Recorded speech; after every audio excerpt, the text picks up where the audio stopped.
大家好啊！今日嚟到呢度係越秀建發洗月嘅。嗱，呢度咧就係我哋火櫃呢度一個盤。嗱，呢度咧係我哋啱啱喺度裝完櫃嘅一個工地嚟嘅。嗱，好多家私啊同嗰啲家電啊未裝嘅。咁我哋睇下而家嘅狀態係咩先。嗱，你見到咧，我哋客廳呢度呢個位置咧，我哋呢啲材料已經到咗啦，即係啲窗花啊、防護網啊啲材料喺呢度啦。咁過翻嚟咧，我哋電視櫃呢度咧，嗱呢度做咗電視背景牆。咁呢個咧佢唔係石頭嚟嘅咯喎。呢個係仿石頭嘅石紋嘅板嚟嘅，所以見到好似石面咁。嗱，呢邊做咗電視櫃啦，再做咗少少格柵咁啦，加埋嗰個邊圍。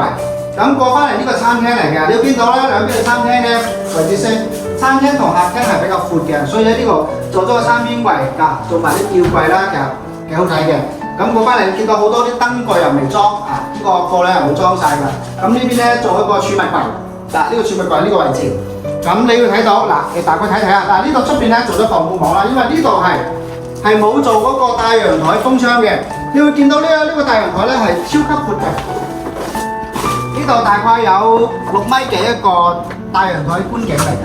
咁咧側邊咧做咗一個陽台櫃啦，之後可以擺洗衣機喺嗰邊啦，之後洗手台喺嗰邊嘅。嗱，呢度未清潔，清潔嘅話應該係禮拜一、禮拜二會再做清潔。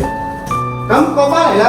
你見到嗱，呢邊係一個客房啦，客房呢度咧，我哋都做咗個榻榻米。嗱，呢邊下邊呢個櫃桶嚟㗎，嗱，呢超大櫃桶，嗱超長櫃桶，呢個業主要求嘅，係。咁咧呢度做咗書台啦，呢度係做咗一個衣櫃，咁做玻璃門。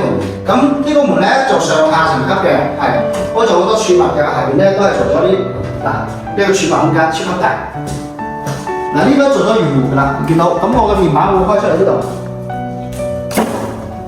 咁過翻嚟咧，呢間客房咧就面住嗰個陽台嘅位置嘅。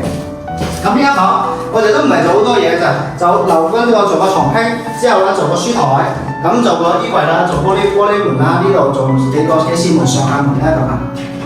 嗱，會見到嗱，空間非常之大嘅。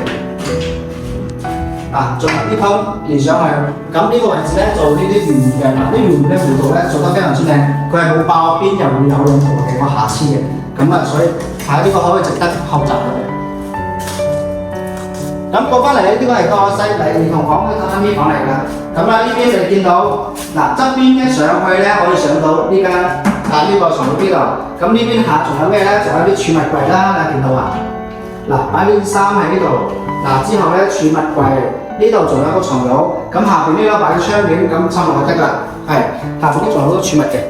咁呢度係主人房啦，主人房你見到我哋做嘅呢個櫃咧係兩邊係包過弧度嘅，所以非常之圓滑嘅。咁呢度係個洗手間，所以我哋間開咗個位置，做咗一個 L 型嘅櫃喺度。嗱，非常之多空間儲物嘅。咁過翻嚟咧，呢邊咧主人房呢度，因為佢夠闊啦，咁我哋呢邊咧做個床廳。之後擺個1.8米嘅床褥，呢邊有個梳妝台啦，梳妝台呢度咧我哋換咗玻璃門板，呢個係個灰框白色玻璃透明玻璃，咁呢度做個書台，書台咧係點打啲扣筒啦。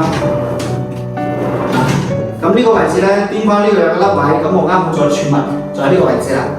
咁咧我哋最終咧再會睇下後期過一段時間將家私軟裝入牆，我哋再做係個最後嘅演示俾你哋大家睇睇啊。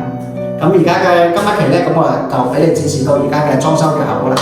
好，拜拜。